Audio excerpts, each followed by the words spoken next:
voulais vous remercier pour être à nouveau avec nous ce matin et pour vos contributions de hier au débat qui ont été très utiles. Je voudrais premièrement inviter Judith Neisse à se joindre à nous à la table parce qu'on a essayé de dresser à son aide un résumé des points qu'on a traités hier et que nous allons rapidement essayer de résumer ce matin en vue d'intégrer l'intervention de M. Bouznina et d'en rediscuter ensemble avec vous après pour essayer d'arriver d'ici la fin de la journée à des propositions concrètes qu'on puisse remettre à nos interlocuteurs politiques par rapport aux objectifs de ce workshop.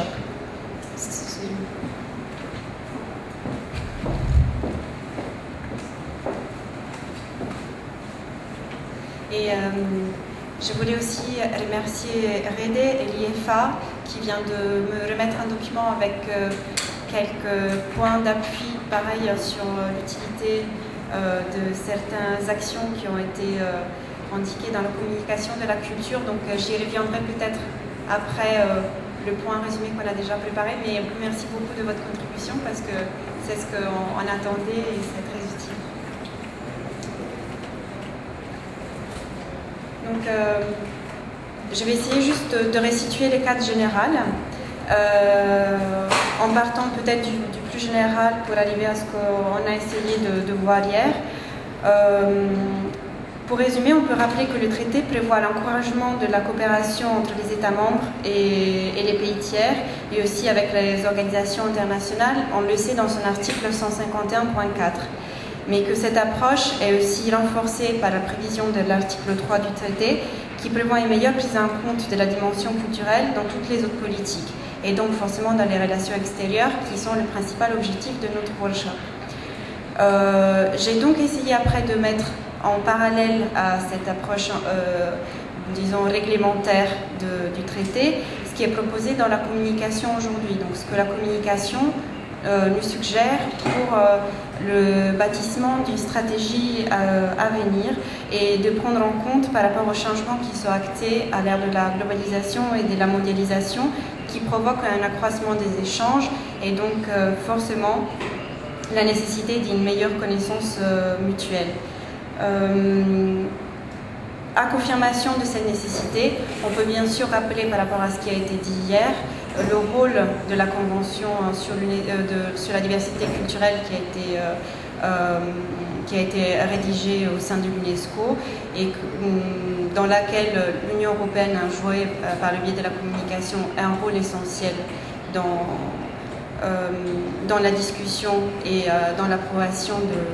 du texte final et qui a par ailleurs été déjà ratifié par 22 sur 27 États membres, ce qui implique aussi une volonté des États pour atteindre les objectifs de cette convention.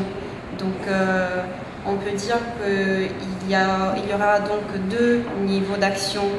à prendre en compte sur la mise en place d'actions pour favoriser cette diversité culturelle, une approche nationale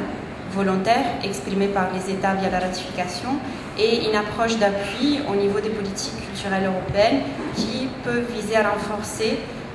par le biais des programmes et d'actions cette valorisation de la diversité.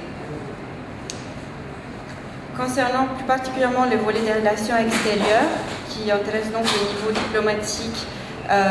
sur différents niveaux d'action, on peut aussi aujourd'hui parler plus particulièrement et partir du niveau local et régional parce que de plus en plus de collectivités s'orientent dans des actions adressées vers les pays tiers, bien sûr le niveau national et le niveau européen. Par rapport à ce qu'on a vu dans la communication, donc la communication nous propose d'agir désormais dans un cadre stratégique concerté et elle évoque deux objectifs majeurs, c'est-à-dire l'intégration de la culture de manière systématique dans l'ensemble des politiques, et du projet européen par les biais des programmes et en prenant en compte toutes les facettes de la culture. Cela est très important parce que ça a été évoqué souvent lors de vos interventions de hier et aussi lors des interventions de nos trois keynote speakers qui ont soulevé le fait de peut-être du manque de soutien dans certaines zones de certains secteurs. Notamment, Madame Nice relevait que dans la zone euro-méditerranéenne, la prise en compte d'un soutien du développement de l'héritage et de l'audiovisuel est fortement prise en compte, mais que vraisemblablement il y aurait un manque d'un soutien à ce qui est plutôt de la création contemporaine. Et que là, la société civile joue et a un vrai rôle à jouer pour, d'une part, compléter ce qui n'est pas pris en compte dans les cadres de programmes mis en place par l'Union européenne d'une part et par les politiques de coopération des États membres, et d'autre part pour faire remonter aux politiques ces zones de vide qui pourraient être comblées par de nouveaux programmes plus efficaces. Ce qu'on a dit aussi par rapport à ces objectifs généraux, on a essayé, il me semble hier, de pointer peut-être des points sensibles qu'il faudra rappeler à nos politiques. Donc, développer peut-être davantage une logique qui est déjà actée par la Commission européenne, mais qu'il faut favoriser de plus en plus. Donc, une logique de bottom-up, donc cette remontée de la part de la société civile des problématiques du terrain et une approche multilatérale. Surtout après, on a évoqué l'importance de toujours prendre en compte les trois niveaux d'action. Un niveau micro, donc celui de la société civile et des échanges en son sein, en entendant bien par société civile et par les échanges, la société civile européenne avec la société civile des pays tiers, mais aussi un développement des échanges entre les sociétés civiles des pays tiers entre eux. Par exemple, dans des logiques sud-sud, pour que justement ce phénomène de la diversité puisse se développer davantage. Après, on a parlé aussi de la nécessité de prendre en compte et de développer le niveau qu'on a défini MESO, donc c'est-à-dire une structuration de la société civile, peut-être par le biais de plateformes de discussion et d'échange qui pourraient aider à faire remonter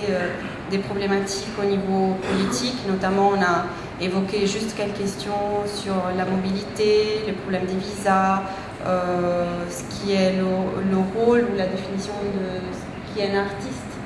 selon les différentes visions des cultures locales. Et enfin, le niveau macro, donc ce qui relève plutôt des politiques, donc d'un niveau de concertation et d'un processus de réflexion sur ce qui est la coopération culturelle et ses objectifs.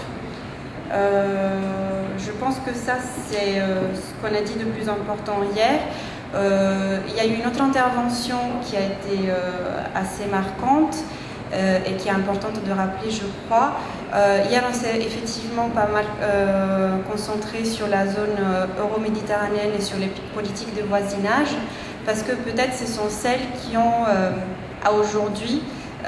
les plus de programmes qui ont été réalisés, les plus d'études d'évaluation. Et donc c'est peut-être un dialogue qui a été établi depuis plus longtemps et qui peut servir comment est-ce qu'on peut dire, de terrain de test, de vérification de l'efficacité, de la pertinence de certains programmes pour les adapter ensuite dans les relations extérieures avec d'autres pays tiers et dans la coopération culturelle qu'on serait mené à établir avec eux, bien sûr en adaptant les objectifs aux besoins spécifiques locaux de ces autres pays tiers. Est-ce qu'on avait d'autres points qu'on voulait remettre à l'ordre du jour? Oui, pour ce qui est donc de l'approche stratégique, on a dit que cela est vraiment le point clé, je crois, de l'action de la communauté dans les années à venir, qui doit se baser sur la concertation de différents acteurs